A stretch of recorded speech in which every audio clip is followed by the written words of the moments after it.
大家好，我係夢田院線，今日嚟講考證研究，梧州歷史照片，大南路醫療宣傳今期係32.1，嗰張甲就係我哋今期要考證嘅，佢資料上面講又係陳來種豆隊，咁樣就唔有其他信息啦。我哋睇到嗰度係有一種醫療宣傳嘅橫幅，嗰度寫有玉面天花快種牛痘咁樣嘅字樣，就嗰種醫療宣傳字樣啊，就令我聯想到粵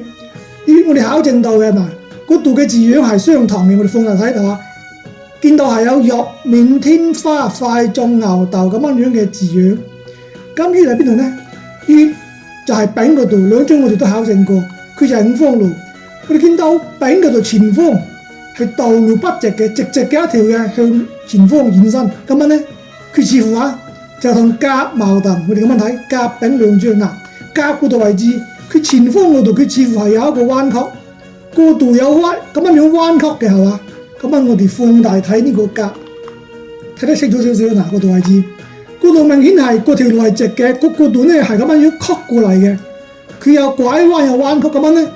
同丙就冇符，所以呢甲呢佢就冇係五方路，咁樣呢線索呢就斷咗啦。就再揾到嗰種丁啦，丁我冇講到，而家就講啦。丁佢同樣嘅係有嗰種醫療宣傳嘅橫幅，咁樣呢資料呢都講到係大南路。我哋簡單講一講，我哋通過前方嘅高大建築嘅呢個建築，呢個前方高大建築就知道呢係南華酒店，咁樣係向北拍攝嘅，嗰兩張係對應嘅，所以呢嗰張丁呢位置呢又係明確嘅。咁一嚟，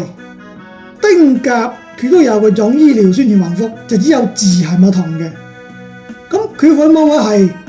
同一度地方同一條橫幅兩面嘅唔同嘅字呢？就相當於丁同甲係兩個相反嘅方向，嗰邊係丁係從南往北拍攝咁樣拍攝，咁樣呢個條橫幅呢同樣又係個條，只不過呢佢另一面，所以呢甲呢係從北往南拍攝，就佢有咩咁樣嘅可能呢？所以如果係咁樣嘅話呢，甲呢可能呢佢係大南路。當然啦，除咗五方路、大南路之外，仲有咩其他路段係有嗰種醫療宣傳嘅橫幅，佢嘅放置呢嗰啲呢就唔知道，所以呢就今期就先講到嗰度先，我哋下一期喺32.2就探索更多線索去挖掘，去考證甲係咪大南路。咁今期就講到嗰度先，多謝大家收睇，拜拜。